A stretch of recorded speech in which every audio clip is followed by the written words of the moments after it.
Big boss Malayalam season 7-ൽ ഇന്ന് രാവിലെ മുതൽ അനീഷും മസ്താനിയും തമ്മിലൊരു വാഗ്വാദം ഉണ്ടായി. അതിൽ പക്ഷേ മസ്താനി ഒരിക്കലും പറയാൻ പാടില്ലാത്ത ഒരു വാക്ക് അനീഷിനോട് പറഞ്ഞു. എന്താണ്? നട്ടലില്ലാത്തത് കൊണ്ടാണ് അനീഷിന്റെ ഭാര്യ അനീഷിനെ കളഞ്ഞിട്ട് പോയതെന്നാണ് മസ്താനി പറഞ്ഞത്. ഇത്രയും ചീപ്പായി ഇങ്ങനെ പറയുന്ന ഒരു മത്സരാർത്ഥിയെ കാണാൻ കിട്ടത്തില്ല എന്ന് തന്നെ പറയാം. കാരണം 2 ദിവസമായിട്ട് ഞാൻ ശ്രദ്ധിക്കുന്നുണ്ട്. അതിന് മസ്താനി എല്ലാവരുടെയും പേഴ്സണൽ ലൈഫിലേക്ക് ഇറങ്ങിയിട്ട് പേഴ്സണൽ കാര്യങ്ങൾ എടുത്തിട്ട് വെളിയിൽ നിന്ന് കൊണ്ടുവരുന്ന കാര്യങ്ങളിട്ട് കളിക്കുന്ന കളിയാണ് മസ്താനി കാണിച്ചുകൊണ്ടിരിക്കുന്നത്.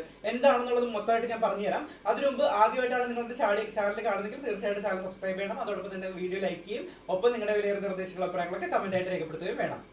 രാവിലെ ഇവർ കിച്ചണിൽ ഇത് കുക്ക് ചെയ്യണം. അതായത് മസ്താനി, വൈൽഡ് കാർഡ്സ് ആയിട്ട് വന്ന എല്ലാവരും. അപ്പോഴത്തേക്ക് അനീഷ് അവിടെ ചെന്നിട്ട് വേഗാവട്ടെ പെട്ടെന്നാവട്ടെ എന്ന് പറയുന്നുണ്ട്. കുക്കിംഗ് എല്ലാം വേഗം തീർക്കട്ടെ എന്ന് പറഞ്ഞ് ജസ്റ്റ് രാവിലത്തെ ചോദിച്ചു. അനീഷിൻ്റെ ഒരു ചൊറിയിലുണ്ടല്ലോ, അങ്ങനെ പോയി ചൊറിഞ്ഞതാണ്. ഇവരാരും ആദ്യം ഒന്നും മൈൻഡ് ചെയ്യുന്നില്ല. അത് കഴിഞ്ഞിട്ട് ശേഷം അനീഷ് പറയുന്നു, ഇവിടെ നിങ്ങൾ ഒരു കാരണവശാലും വെളിയിൽ നടക്കുന്ന സംഭവങ്ങളൊന്നും കൊണ്ടുവരരുത്. കാരണം ഇന്നലെ മുതൽ ഇവർ വെളിയിൽ നടന്ന കാര്യങ്ങളാണല്ലോ, ആര്യൻ്റെയും ജിസയിലേക്ക് അത് കണ്ടിട്ട് വന്നിട്ട് വെളിയിൽ വന്നിട്ട് ഡെമോൺസ്ട്രേറ്റ് ചെയ്യുമായിരുന്നല്ലോ. ആ ഡെമോൺസ്ട്രേഷൻ ഒന്നും ഇവിടെ നടക്കത്തില്ല, ഇതൊന്നും ഇവിടെ അനുവദിക്കത്തില്ല. ബിഗ് ബോസ് നിങ്ങളോട് പറഞ്ഞിട്ടാണ് വന്നേക്കുന്നത്. എന്നിട്ടും നിങ്ങൾ എന്തുകൊണ്ടാണ് വെളിയിൽ നടക്കുന്ന കാര്യങ്ങൾ എടുത്തിട്ട് ഇവിടെ വന്ന് കളിക്കുന്നതെന്ന് പറഞ്ഞ് നന്നായിട്ട് പ്രൊവോക്ക് ചെയ്തു. ഈ പ്രൊവോക്കിൽ നമ്മുടെ മസ്താനി വീണു. മസ്താനി ഉടനെ പറയുന്ന, ചേട്ടന്റെ പേഴ്സണൽ ലൈഫൊക്കെ എനിക്കറിയാം, ചേട്ടന്റെ പേഴ്സണൽ കാര്യങ്ങളും വെളിയിൽ നടക്കുന്ന കാര്യങ്ങളൊക്കെ എനിക്കറിയാം, അതൊന്നും എന്നെ കൊണ്ട് പറയിക്കുകയും ചെയ്യരുത്. അപ്പോഴത്തേക്ക് അനീഷ് പറയുന്നുണ്ട്, എന്റെ ലൈഫ് ട്രാൻസ്പെറന്റ് ആണ്, എന്ത് വേണമെങ്കിലും പറഞ്ഞു, ഒരു കുഴപ്പമില്ല, എനിക്ക് ഒരു പ്രശ്നം എനിക്ക് സംഭവിക്കാനില്ല എന്ന് പറഞ്ഞ് അനീഷ് വീണ്ടും പറഞ്ഞു. അപ്പോഴാണ് മസ്താനി പറയുന്നത്, ചേട്ടന് നട്ടലെന്ന് പറഞ്ഞൊരു സാധനമില്ല, ചേട്ടന് നട്ടലില്ലാത്തത് കൊണ്ടാണ് ചേട്ടന്റെ ഭാര്യ ചേട്ടനെ കളഞ്ഞിട്ട് പോയത്. അനീഷ് ഡിവോഴ്സ് ചെയ്യണമെന്ന് നമുക്കറിയാമല്ലോ. ആ ഡയലോഗാണ് പറഞ്ഞത്. അപ്പം അനീഷ് ഒന്ന് പതുങ്ങി. അതിനുശേഷം അത് പറഞ്ഞതിന് ശേഷം മസ്താനി വെളിയിൽ ഇറങ്ങിയിട്ട് ക്യാമറയിൽ വന്നിട്ട് ബിഗ് ബോസിനോട് പറയുക, ഇവരിരുന്നിട്ട് എന്ന് പറയുന്നത്, ബിഗ് ബോസ് ഞാൻ ഈ പറഞ്ഞത് ടി വിയിൽ കാണിക്കരുത്, അതായത് വെളിയിൽ വിടരുത് എന്ന് പറഞ്ഞ സംഭവം പുള്ളിക്കാരി പറഞ്ഞത് നെഗറ്റീവ് ആണെന്ന് പുള്ളിക്കാർക്ക് തന്നെ ബോധ്യമുള്ളത് കൊണ്ടാണല്ലോ ഇത് പറയുന്നത്. അതിനുശേഷം വീണ്ടും അനീഷ് വെളിയിലോട്ട് വന്നിട്ട് ഇവർ വീണ്ടും ഇതേ കാര്യം തന്നെ, നിങ്ങൾ ഇപ്പോഴും പറയുന്നത് വെളിയിലത്തെ കാര്യങ്ങളാണ് പറയുന്നത്, ഒരു കാരണവശാലും നിങ്ങൾ വെളിയിലത്തെ കാര്യങ്ങൾ എടുത്ത് ഇടാൻ പാടില്ല, ഇവിടെ ഇത് ചെയ്യാൻ പാടില്ല എന്ന് പറഞ്ഞു. അപ്പോഴത്തേക്ക് ഉടനെ ജിഷും പറയുകയാണ്, ഇവന്റെ ഈ ഇറിറ്റേഷൻ കാരണമായിരിക്കും ഭാര്യ കളഞ്ഞിട്ട് പോയത് എന്ന് ജിഷിനും പറയുന്നു. അപ്പോഴത്തേക്ക് നമ്മുടെ ലക്ഷ്മി, വൈൽഡ് കാർഡായിട്ട് വന്ന് ലക്ഷ്മി പറയുന്നു, ചേട്ടാ അത് അങ്ങനെ പറയാൻ പാടില്ല, പേഴ്സണൽ ലൈഫുകൾ അങ്ങനെയാണെങ്കിൽ ചേട്ടന്റെ കാര്യങ്ങളും പറയേണ്ടി വരും, പേഴ്സണൽ ലൈഫുകൾ വെളിയിൽ നടക്കുന്ന ഒരു കാരണവശാലും പറയാൻ പാടില്ല എന്ന് പറഞ്ഞ് പിന്നെ ലക്ഷ്മിയും നമ്മുടെ ജിഷിനും തമ്മിൽ അടി നടക്കുന്നുണ്ട്.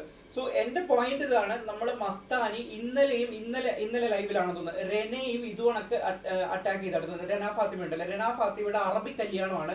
അതുകൊണ്ട് രന ഫാത്തിമ കല്യാണം കഴിക്കാൻ പോണ ചെറുക്കൻ ബോയ് ഫ്രണ്ടിന്റെ വീട്ടിൽ അക്സെപ്റ്റ് ചെയ്യത്തില്ല. അതായത് രന ഫാത്തിമ പേഴ്സണൽ ലൈഫ് സ്റ്റോറി പറഞ്ഞപ്പോഴത്തേക്ക് പറഞ്ഞിട്ടുണ്ടായിരുന്നല്ലോ, അമ്മുമ്മയോ ആരോ കണ്ട വെളിയിൽ 6 പേഴ്സണെയാണ് കല്യാണം കഴിച്ചേക്കുന്നത്, രണ്ടാമത് കല്യാണം കഴിച്ചിരിക്കുന്ന ആ സ്റ്റോറി പറഞ്ഞിട്ടുണ്ട്. അത് വെച്ച് വെളിയിൽ നെഗറ്റീവാണ് രനയ്ക്ക്. അതുകൊണ്ട് തന്നെ ഇങ്ങനെ ഒരു അറബി കല്യാണം നടന്നുകൊണ്ട് നിന്നെ ആരും ഇനി കെട്ടാൻ പോകുന്നില്ല, വീട്ടിൽ ബോയ് ഫ്രണ്ട് ആയിട്ട് വന്നവന്റെ വീട്ടിലൊന്നും നിന്നെ കയറ്റാൻ പോകുന്നില്ല എന്ന് പറഞ്ഞിട്ട് ചീപ്പ് ഡയലോഗ് അടിക്കണേ.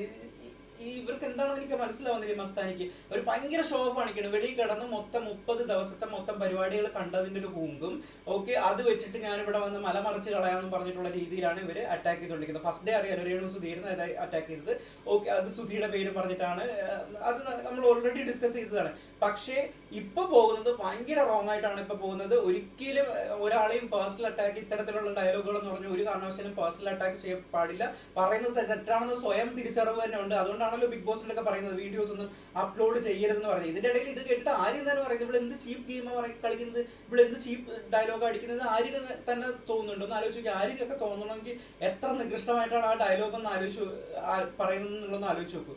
എന്തായാലും ഇതാണ് ഇപ്പോൾ ലൈവിൽ നടന്നത്. മസ്താനി ഭയങ്കര ബാഡായിട്ട് പറഞ്ഞു. നിങ്ങൾ തന്നെ വിലയിരുത്തും മസ്താനിയുടെ ഗെയിമിന്. എന്തായാലും ഇനി നടക്കുന്ന സംഭവങ്ങളായിട്ട് അടുത്ത വീഡിയോ ആയിട്ട് വീണ്ടും കാണാം. ടിൽ ദെൻ ചാനൽ സബ്സ്ക്രൈബ് മറക്കണ്ട, ഉറപ്പം വീണ്ടും വീഡിയോ ലൈക്ക് ചെയ്യണം. Till then bye.